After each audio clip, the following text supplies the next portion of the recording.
by Paradise Papers reporting team BBC Panorama Image copyright FP Image caption Wilbur Ross has played a key part in Donald Trump's business and political careers. A top member of Donald Trump's administration has business links with Russian allies of President Vladimir Putin who are under U.S. sanctions, the Paradise Papers have revealed. Commerce Secretary Wilbur Ross has an interest in Navigator Holdings, which earns millions a year transporting oil and gas for Russian energy firm Sibur. Two major Sibur shareholders are under some form of U.S. sanctions. A Commerce Department spokesman did not dispute the revelations. Secretary Ross recuses himself from any matters focused on transoceanic shipping vessels, the spokesman told BBC Panorama, adding that the secretary works closely with Commerce Department ethics officials to ensure the highest ethical standards. Another Sibur shareholder is President Putin's son-in-law, Kirill Shamalov. He holds a 3.9% stake in the firm. Gennady Timchenko, who has been individually sanctioned by the United States, as have at least 12 companies connected to him, and Leonid Mikhelson, whose main company, Novatek, is also sanctioned, are major shareholders. Sibur itself and Mr. Shamalov are not under sanctions, although Mr. Shamalov's father, Nikolai, is. The Commerce Department spokesman said Mr. Ross had never met the three Russian shareholders. The U.S. imposed some sanctions after Russia annexed Crimea in 2014. Others were imposed last year for alleged interference in the U.S. presidential election. The revelations will again raise questions about the Russian connections of Donald Trump's team. His presidency has been dogged by allegations that Russians colluded to try to influence the outcome of the election. He has called the allegations fake news. A special counsel is investigating the matter. Wilbur Ross and Donald Trump have known each other for more than a quarter of a century. Mr. Ross played a key part in a prepackaged bankruptcy deal agreed between a company and its creditors for Mr. Trump's Atlantic City casino, the Taj Mahal, in the 1990s. Trump biographer David K. Johnston told BBC Panorama if it hadn't been for Wilbur Ross, Donald Trump would not be in the White House. Major client W.L. Roscoe, which was founded by Wilbur Ross, first invested in Navigator Holdings in 2011. An investigation has revealed details of how Mr. Ross retains a financial interest in Navigator Holdings via a number of companies in the Cayman Islands. Some of these Cayman companies were disclosed by Mr. Ross when he became Commerce Secretary, but under the disclosure rules he did not have to declare his interest in Navigator Holdings.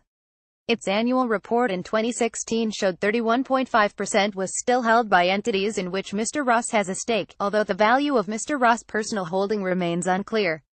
When Trump met Ross image copyright Getty Images image caption Donald Trump at the Taj Mahal Casino in 1990 Back in 1990, after a high-profile financial battle, Donald Trump opened his third casino in Atlantic City, the Taj Mahal, dubbed the eighth wonder of the world. It didn't go well. Mr. Trump financed it with $675 million raised through junk bonds at an interest rate of 14%. He struggled to make the payments. Step in Wilbur Ross. Then at Rothschild Inc., he was representing the angry bondholders but liked Donald Trump's style.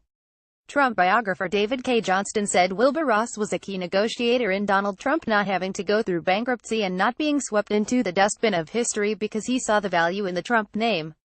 Mr. Ross said at this year's Concordia Annual Summit, when you meet people who are under tremendous financial pressure, you really get to see what they are made of, and he was made of much stronger stuff than a lot of owners of troubled businesses. One pre-packaged bankruptcy later and the Donald was on his way out of debt and heading up the Forbes rich list. Wilbur Ross became a board member of Navigator in 2012, but the Commerce Department said he was not on the board when Navigator signed its charter deal with Sibur that year. But Mr. Ross was still a board member during the period from March to November 2014, when the U.S. was sanctioning Russians over the annexation of Crimea, including Mr. Timchenko and Mr. Michelson's company, Novatek. During that period Navigator continued to increase its business with Sibur. The energy firm accounted for 9.1% of Navigator's total revenues in 2015, compared with 5.3% in 2014, Navigator's own filings show.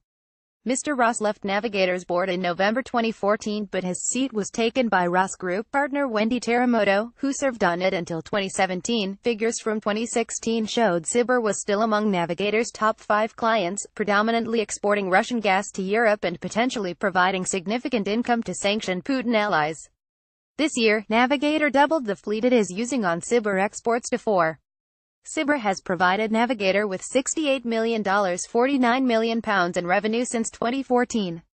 Media playback is unsupported on your device. Media caption X's sanctions policy coordinator Daniel Fried on dealing with Russians. There is no suggestion Mr. Ross has violated any rules. But Daniel Fried, who oversaw the introduction of U.S. sanctions against Russia under President Barack Obama, told Panorama that it would be a mistake for any American official to do business with Sibir. I would advise any client who came to me to stay well away from Sibir or anybody else who has been sanctioned or has a relationship with sanctioned individuals, on the grounds, at least, of reputational risk. But Mr. Ross appears to have maintained a close relationship with the shipping company. On the night that he was nominated as Commerce Secretary by President Trump, Mr. Ross went to a restaurant in New York where he was congratulated on his promotion by the senior management of Navigator Holdings, Bloomberg reported. Mr. Ross reportedly told the CEO of Navigator, "Your interest is aligned to mine. The U.S. economy will grow, and Navigator will be a beneficiary." Another key Navigator customer has been PDVSA, the Venezuelan state oil company. It was targeted by U.S. sanctions this year. The Commerce Department said Mr. Ross had been generally supportive of the administration's sanctions of Russian and other entities. The papers are a huge batch of leaked documents, mostly from offshore law firm Appleby, along with corporate registries in 19 tax jurisdictions, which reveal the financial dealings of politicians, celebrities, corporate giants and business leaders. The 13.4 million records were passed to German newspaper Süddeutsche Zeitung and then shared with the International Consortium of Investigative Journalists ICIJ. Panorama has led research for the BBC as part of a global investigation involving nearly 100 other media organizations, including The Guardian, in 67 countries. The BBC does not know the identity of the source. Paradise Papers full coverage. Follow reaction on Twitter using Paradise Papers in the BBC News app. Follow the tag Paradise Papers. Watch Panorama on the BBC iPlayer UK, viewers only.